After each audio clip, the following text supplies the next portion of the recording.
специјално издание на Дневникот на Канал Плюс телевизија за овој 18 август. Добро вечер. Започнуваме со најава на делот содржините.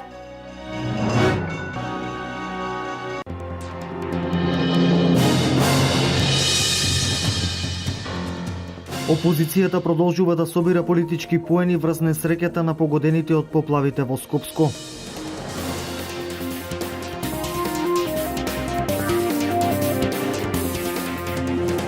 Со средства од Светската банка во висина од 260.000 евра се асфалтира улицата Даме Груев во Беровското село Русиново. Со асфалтирање на оваа улица на 15 на семејства ќе им се реши долгогодишниот проблем. Со буџет од 2.800.000 денари од Министерството за образование ќе бидат обновени повеќе спортски сали во основните училишта во Штип. Од денес започна реконструкцијата на спортската сала во училиштето Ванчо Прке.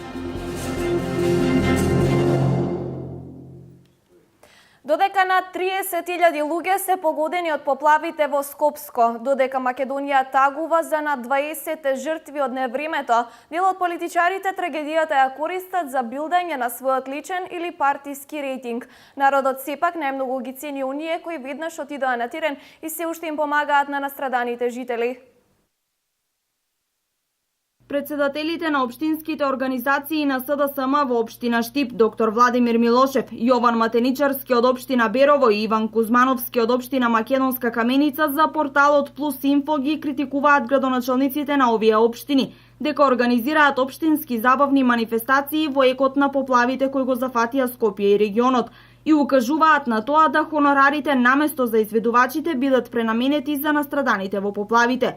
Но, во екот на поплавите и додека цела Македонија се мобилизираше во справувањето токму со поплавите и помагаше на настраданите граѓани, лидерот на СДСМ и градоначалник на општина Струмица Зоран Заев ја организираше манифестацијата Струмица Open Festival, на која струмичани ги забавуваше меѓу другите Аца Лукас. Канал Плюс телевизија телефонски ги контактираше председателите од СДСМ и ги запраша каков е нивниот став за тоа, дека токму нивниот лидер го направи она за што ги критикуваат градоначалниците на нивните општини. На нашето прашање одговор не добивме од председателот на СДСМ од општина Берово Јован Матеничарски и Иван Кузмановски, председател на СДСМ во општина Македонска Каменица. Откако го слушнаа прашањето, нивниот одговор беше да ги побараме подоцна, а подоцна не одговараа на нашите повици. Одговор на нашето прашање добивме само од председателот на СДСМ на општина Штип Владимир Милошев, кој не сакаше да коментира за постапките на неговиот лидер, туку во телефонска изјава истакна дека средствата за организација на пастрамалијадата според него треба да бидат донирани за поплавените. На ова градоначалникот на општина Штип примариус магистар Илчо Захариев истакна. Така дека општината организираше веќе 10 дена со 150 луѓе одеа во Скопје читаа. Така. Значи, општина Штип даде противпожарни единици уште првиот ден. Значи, максимално помогнахме во Стајковски и во Сингелич. Интересно е дека беа поканети советниците од СДС да дојдат, сега не дојде никој од нив. Никој не дојде советска на СДС да речеме да помогне во Стајковски. Што се однесува до самите поплави, Штип имаше поплави во 2015, 14 и 13. Мора да кажам дека тогаш СДС ги немаше никаде. Да ние конкретно денонокно работевме, да речем, по 72 сати, без само да го спатиме Штипско. Канал Плюс исто така ги контактираше и градоначалниците на општина Берово и Македонска Каменица Драги Наџински и Дарко Митевски. За жал, господинот председател на Советот толку е неинформиран и не знае дека во буџетот тие одобрија и изгласа само износ од 200.000 денари за манифестацијата Етноплоштад фестивал, а тоа што доаѓа Северина, тоа е изфинансирано од спонзор, кој спонзор е еден од најголемите донатори во кризните подрачја што ги зафатија во Скопскиот регион. За жал, господинот председател на Советот требало да праша зошто во Струмица неговиот лидер 4 дена прави и ги троши средствата, а не ги донираше во регионот, а ми правеше 4 дена фестивал. Ние како општина Македонска Каменица, значи бевме прва од општината која што заедно со рудникот Саса дадовме 40.000 литри вода на поплавените подрачја. Ние како општина бевме први кои што 10 дена во континуитет по 20 луѓе работеа на терен за расчистување на теренот во Стајковци и во поплавените подрачја. Така. И дека сите средства кои што се собрат, сите средства кои се даваат на пејачите, се даваат од спонзорство, значи не дека ги дава општината. Второ, значи празник на рударите и дека целата манифестација ние организираме заедно со рудникот Сафа, не се тие пари општини, ние општината се јавуваме само како организатори, значи дека се тие општински пари за оваа манифестација. Сепак, од елементарната непогода и болката на граѓаните не би требало да се собираат политички поени, туку оние кои се во можност да помогнат во расчистување на поплавените подрачја во Скопје и регионот. Блок содржини за инфраструктурни зафати на истокот со средства од Светската банка во висина од 260.000 евра се асфалтира улицата Даме Груев во Беровското село Русиново. Со асфалтирање на оваа улица на 15 семејства ќе им се реши долгогодишен проблем. Во Беровско се реализира еден од доста важните проекти од патната инфраструктура за село Русиново. Се асфалтира улицата Даме Груев, улица која на 15 фамилии ќе им го реши проблемот со приодот до своите домови. Тоа е направено убаво. Дамјан Груев улицата е баш убаво направена до сега. Каше е зафанано господинот градоначалник до сега арно. Да не одим на као супере, до сега се направи баш арно. Као до туа половин метро као бах таме туа. А става още по-убаво. Со асфалт и тампоне са като беше на убаво. Иначе немаше за друго да се пофалим, арно направи до сега. Та за напред здравје неке управи, ќе видим што ќе се прави. Оваа улица се асфалтира во должина од 400 метри, а истата е широка 3,5 метри. Средствата за нејзино асфалтирање се обезбедени преку Светска банка и се во вредност од 260.000 евра.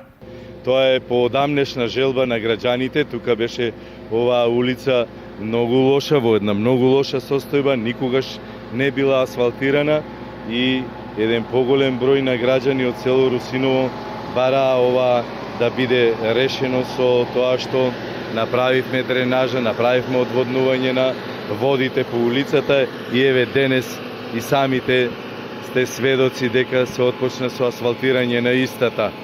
Се работи за обезбедени средства преку Светска банка, т.е. преку Министерството за финансиска поддршка од грантот кој го доби општина Берово од 260.000 евра и една од улиците која е финансирана со тие средства е токму улицата Даме Груев во село Русиново. Инаку преку засебен проект кон крајот на 2015 година на улицата Даме Груев во село Русиново беше извршена и промена на водоводната линија, преку кој старите поцинкувани цевки беа заменети со ново полиетиленско водоводно црево. Со буџет од 2.800.000 денари од Министерството за образование ќе бидат обновени повеќе спортски сали во основните училишта во Штип. Од денес започна реконструкцијата на спортската сала во училиштето Ванчо Прке, каде што старите и дотрајани прозорци ќе бидат обновени со нови. Паралелно со оваа изградба во моментот се работи и на реконструкција и обнова на повеќе спортски сали во Штип и Штипско. До почетокот на новата учебна година целосно ќе бидат реконструирани и обновени повеќе спортски сали на дворешни игралишта во општина Штип. Од денес започна обновата на спортската сала во основното училиште Ванчо Прке, каде што старите и дотрајани прозорци ќе бидат обновени со нови, додека пак во подрачното училиште во село Селце е изграден нов спортски терен. Во спортската сала во основното училиште Ванчо Прке, значи во тек е реконструкција, односно промена на прозорците, значи старите дотрајани прозорци се заменуваат со нови. Исто така во училишниот двор во спортското игралиште е направена промена на во спортското игралиште е направена промена на оградата, така да има една поубава слика на спортскиот терен. Во подрачните училишта во село Селце, значи е поставено нов спортски терен изграден и во тек исто така поставено на спортски терен во подрачното училиште во село Селце. А инвестицијата вкупно на село на претходно што кажав е околу 1 милион денари. Со буџет од 2.800.000 денари од Министерството за образование ќе бидат обновени повеќе спортски сали во основните училишта, изјави Маја Шкилова од локалната самоуправа во Штип. Општина Штип преку Министерството за образование обезбеди вкупна сума околу 2.800.000 денари за реконструкција на спортските сали и изградба и реконструкција на отворени спортски терени. Значи, во моментов е промената на прозорите во спортската сала во основното училиште Ванчо Прке. Следна реконструкција на спортска сала е во основното училиште Тошо Арсов. Значи, се градат спортски терени во, како што напомена директорката, во подрачните училишта во село Селце и Лакавица, потоа во село Чердаклија и во село Шешеварлија. Во моментот се работи на реконструкција на спортската сооблекувална во основното училиште Димитар Влахов во Штип, како и оградување на спортските терени во Новосело, населба Горна Железничка, Караорман, Три Чешми, Дузлак и Пребек. Во наредниот период останува уште реконструкција на спортската сала во средното општинско училиште Колен Ехтенин. Две општински установи во Кочани добија ново раководство. Нови директори добија јавната општинска установа библиотеката Искра и основното училиште Никола Карев во Кочани. Се најавува и смена на директорското место на уште едно средно училиште. Румена Тодорова е новиот ВД директор на јавната општинска установа библиотека Искра Кочани. Доаѓа на местото на Сузана Ѓоргиева, која досега ја раководеше установата. Румена Тодорова е дипломиран професор по филозофија и на местото директор доаѓа по 7 години работење во библиотеката во Оризари како библиотекар. Тодорова истакна дека како прв човек на установата ќе се залага најпрво за обезбедување добри услови за работа на вработените и поквалитетен прием на читателите, корисниците и членовите на библиотеката, како и за создавање кај нив поголема доверба во самата установа и вработените. Истакна дека ќе подобри соработката со општинските институции, телевизиските и печатените медиуми, како и со другите релевантни институции и лица со кои соработува установата. И понатаму ќе продолжи со реализирање активности од типот на промоции на книги, презентација на нови автори, изложби, одбележување значајни денови и настани, како и организирање други манифестации од областа на културата, вклучувајќи го и сајмот на книгата. Во однос на книгите, значително ќе се работи на зголемување на фондот на книги со кој располага Кочанската библиотека. Веќе за впето ќе закажена промоција на книгата Рефлексии од писателот Атанас Ѓоргиев. Освен библиотеката, ново раководство добија основното училиште Никола Карев во Кочани. За нов ВД директор на училиштето е назначена Веселинка Ампова. На функцијата ВД директор на Кочанското училиште е назначена од 1 август 2016 година, на местото на досегашниот ВД директор Благојче Стојановски. Заложбите за училиштето Ампова ќе ги насочи на подобрување на условите за настава на учениците и вработените во училиштето, како и обезбедување поквалитетна настава. Првично во наредниот период планирам трите простори во кои ќе бидат превачењата да бидат поскладно опремени, што значи да се смени под, да се средат училниците и другите училници. Посебно внимание сакам да обрнам на училниците во кои ќе работат прво оделение. Како ВД директор Веселинка Ампова доаѓа по 37 годишниот работен стаж како наставник во оделенска настава во ово училиште со учениците од прво до пето оделение. Инаку во најава е и смена на нов директор на уште едно средно училиште во Кочани, кое ќе добие ново раководство. Општина Штип денес започна со четвртата и последна фаза од уредувањето на коритото на река Отиња. Ке се работи на делот од мостот кај судот до Стопанска банка, но и од делот од храмот Свети Никола до делот каде Отиња се влива во Брегалница кај Новосело. Вработените во јавните предпријатија при општина Штип денес започнаа да го уредуваат делот од кеот на река Отиња во централното градско подрачје од судот до Стопанска банка, но и се уште неуредениот дел кон Новосело. Александар Југов, раководител на Лерит, одговорен за овој проект на општината, рече дека е предвидено активностите во строгиот центар на градот да бидат завршени до средината на октомври. Општина Штип заедно со јавните предпријатија влегува во четврта, односно последна фаза на уредување на корито на река Отиња. Ќе се работи на два дела. Едниот дел ќе биде од мостот кај трговскиот центар до мостот кај Стопанска банка, каде што практично ќе се спои градското централно подрачје. Овде ќе работат екипите на јавното предпријатие Стипион и екипите на јавното предпријатие Изар ќе работат од мостот кај црквата Свети Никола до вливот во река Брегалница. Што се однесува до недовршените платформи за паркирање, кои беа предвидени уште пред неколку години, Југов истакна дека засега ќе останат такви какви што се, а што ќе се случува со нив, ќе се одлучува понатаму. Имаше големи дилеми околу платформите кои што се недоизградени, во овој момент тие ќе останат така како што се. Ние решивме, односно кеот, односно минор корито ќе биде изградено, дополнително ќе се реши што со платформите понатаму. Доколку дозволуваат временските услови, до крајот на годината се очекува да бидат целосно завршени сите предвидени активности околу уредувањето на кејот на реката Отиња. Со тоа, централниот дел на градот Штип ќе го добие очекуваниот изглед, а штипјани ќе добијат комплетно хортикултурно уредено катче, каде во прошетки ќе го поминуваат своето слободно време. Општина Кочани објави одлука за организирање јавна расправа за измена на режимот на сообраќај на неколку улици во централното градско подрачје. Целта на воведувањето на изменитиот режим е избегнување на метежот во сообраќајот и неговото нормално одвивање. Градоначалникот на општина Кочани Радко Димитровски ја објави одлуката за организирање јавна расправа за измена на режимот на сообраќај на неколку улици во централното градско подрачје. Целта е да се избегне метежот во сообраќајот и да се воведе нормално движење на возилото и пешаците. Во измените се предлага улицата Илинденска да биде еднонасочна од православниот храм Свети Великомачени Ѓорги до средновековната кула, односно спој со улицата Доктор Николик, и левиот крак од оваа улица до спојот со улицата 14-та бригада. Улицата Доктор Николик да биде еднонасочна од Црвен крст кон управната зграда на КЈП Водовод. Еднонасочни би биле и двете споредни улици кои ги поврзуваат улиците Гоце Делчев и Доктор Николик, при што едната што се наоѓа јужно од зградата на Евана Македонија од улицата Гоце Делчев кон улицата Доктор Николик, а другата што се наоѓа северно од зградата на Евана Македонија, односно од улицата Доктор Николик кон улицата Гоце Делчев. Исто така се предлага улицата ВМРО на потегот од кај крстосницата кај двојниот мост до мостот кај шопинг центарот и улицата кај на Револуцијата од новиот мост кај шопинг центарот до кружниот тек да биде еднонасочна. Движењето на возилата по улицата кај на Револуцијата и Тодосија Паунов да бидат север-југ, односно да се вози само во правец од кај мостот до кружниот тек кај полициската станица.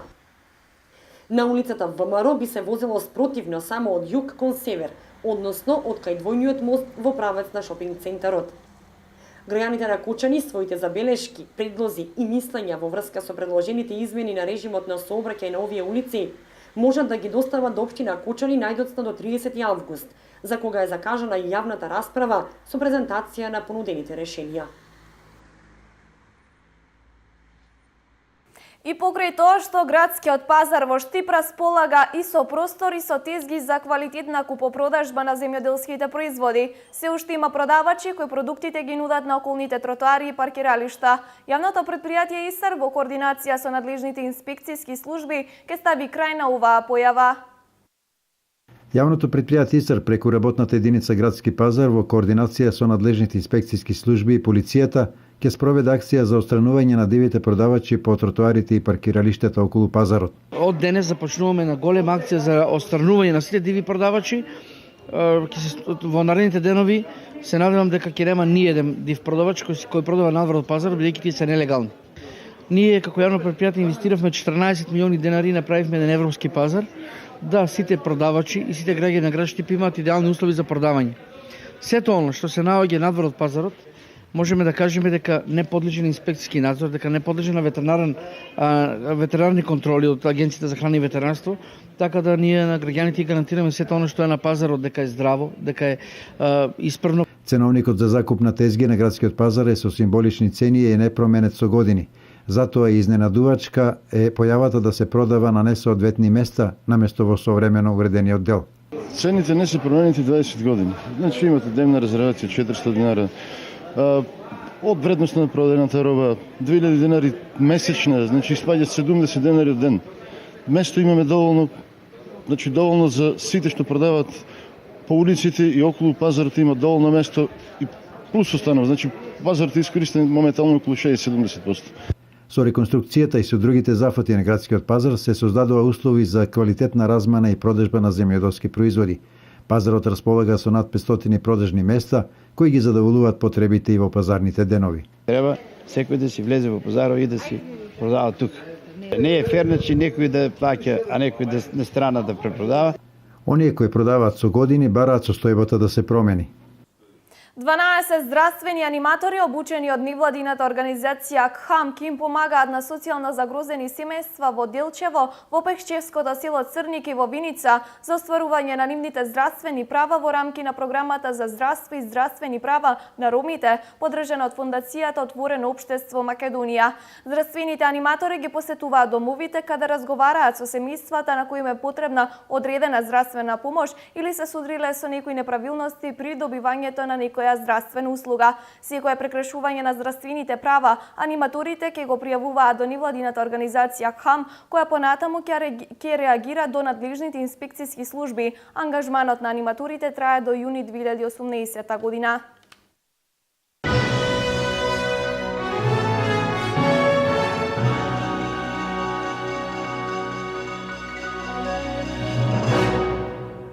Минути за земјоделието. Согледувајќи потребата од подобра едукација на земјоделските производители, Општинскиот комитет на ВМРО ДПМН Штип започнува со серија предавања кои ќе се одржуваат 2 пати месечно. Едукатор е познатиот агроном Љупчо Иванов.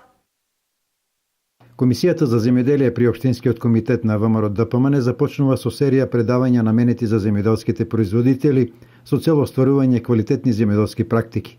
Предавањата ќе ги одржува инженер агроном Љупчо Иванов, кој во Штип и пошироко е познат по своите стручни совети кои досега ги нудише на земјоделците преку разни форми.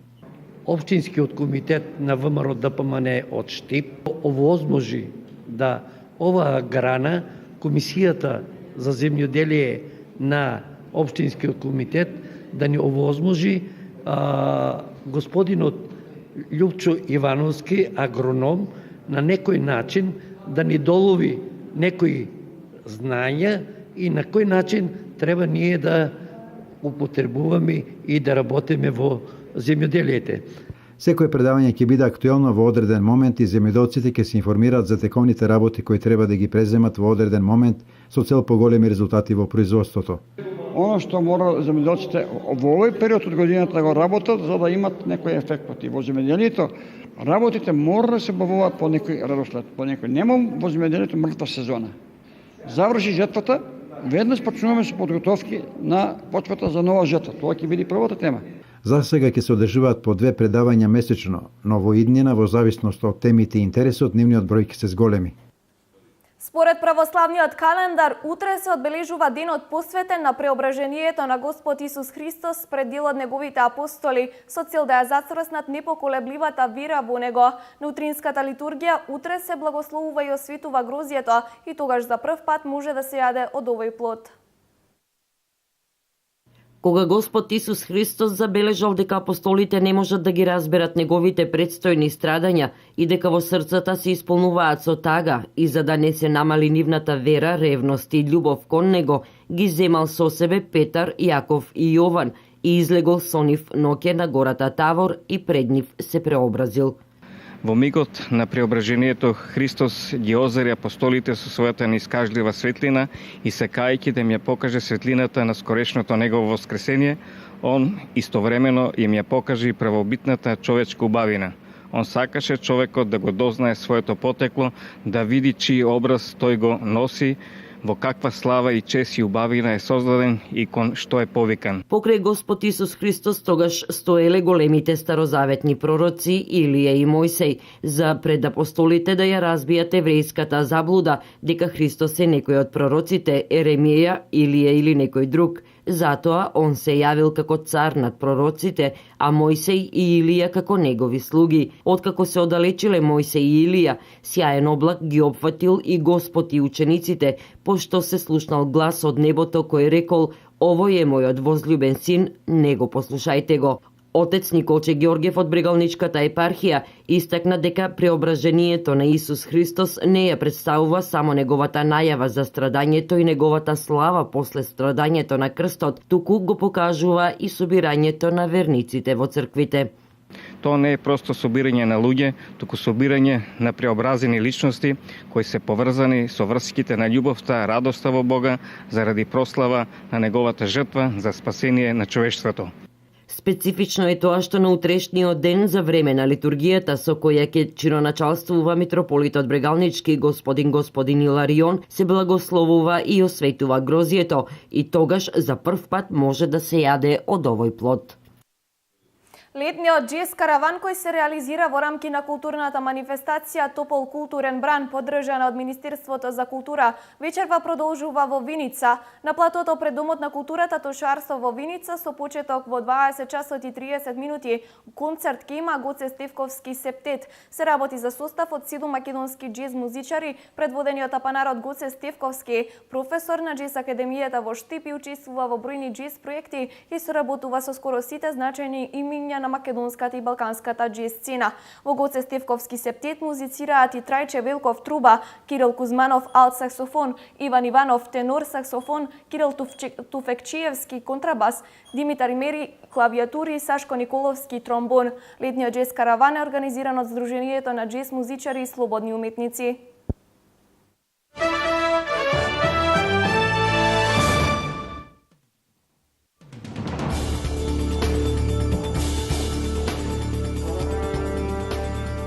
Во 364 затвори, колку ги има во Турција, до пред пучот имало 183.000 затвореници. После пучот, полицијата и безбедносните сили уапсија околу 23.000 лица, под обвинение дека биле поврзани со движењето на муслиманскиот проповедник Фейтулах Гюлен, кога Анкара го обвинува дека е организатор на обидот за преврат. Турското Министерство за правда тврди дека затворениците во иднина ќе бидат ослободувани откако ќе издржат половина од казната, наместо како досега по издржаните 2/3. Од оваа одлука на Министерството се исклучени затворениците кои се осудени за убиства, силување и сексуално насилство. Бројот на затворениците во Турција е 3 пати поголем од 2002 година, кога на власт дојде партијата на правдата и развојот на турскиот председател Реджеп Таип Ердоган. Веб страната TEFL Search ги анализираше податоците на Google и направи листа на земји за одмор кои луѓето најчесто ги пребаруваат. Анализата е направена за период од јули 2015 до јули 2016 година во повеќе од 80 држави и на 52 јазици. Земјата која најмногу ја пребарувале американците е Велика Британија. Веднаш после неа е Мексико, потоа Куба, Коста Рика и Индија. На последно место во пребарувањето на американците е Канада. За русите најпопуларна дестинација за пребарување на интернет е Турција, Црна Гора, Грција, Русија и Бугарија, а најмалку пребарувана е Хрватска. Германците пак најмногу е пребарувале Турција. На второ место е Хрватска, веднаш после неа е Грција, Тајланд и Малдиви. Најпребаруваната земја на Google е Хрватска, после неа е Грција, Турција, Тајланд, Шпанија, Италија, Куба, Португалија и Малта. Америка се наоѓа на 10-та позиција, додека најпосетената држава во светот, Франција, воопшто не се најде на листата како една од најпребаруваните земји. Бројот на ново заболени лица од канцер во Косово е во постојан пораст, пренесуваат агенциите. Во периодот јануари-јули годинава во клиниката за онкологија во клиничката болница во Приштина дијагностицирани се 690 нови случаи на лица заболени од канцер, што представува двојно поголем број споредено со истиот период лани. Најприсутен е ракот на дојка и белите дробови. Во Косово во текот на цела 2015 година биле регистрирани 808 нови случаи на заболени од рак.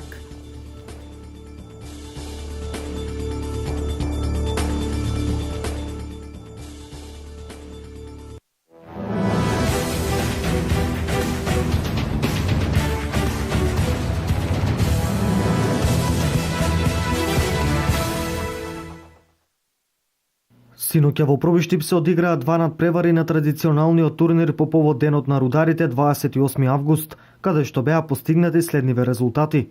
Пробиштип Младост Кундино, Арол Крива Паланка 1:2, Панови Пробиштип, Макреш Пробиштип 5:0. Денес во новиот надпреварувачки ден ќе се одиграат три надпревари, и тоа меѓу екипите на Кочени против Панови Пробиштип, Винер пробишти против екипата од Скопје, клуб Милениум, и последниот надпревар за денес е меѓу екипите на Пробишти Памика против Младост Кундино. Инаку традиционалниот турнир во мал фудбал е под покровителство на општина Пробишти, каде што првите две освоени места на турнирот ќе бидат и парично наградени.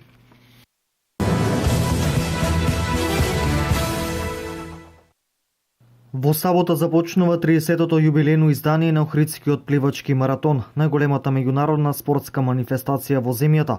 Охридскиот маратон, што се одржува во организација на Пливачката федерација на Република Македонија, под покровителство на председателот на Република Македонија, е редовна трка од Гран При серијата на Светската пливачка федерација ФИНА. Како и секоја година, така и оваа ќе се плива на патеката Климе Савин од манастирскиот комплекс Свети Наум до градското пристаниште во Охрид со вкупна должина од 30 километри. Минатата година победник на Охридскиот маратон беше македонскиот пливач Евгений Попацев, кој направи историски успех за Македонија. Оваа година на јубилејното издание ќе се надпреваруваат 18 надпреварувачи, а наградниот фонд на маратонот во Охрид изнесува $10,000.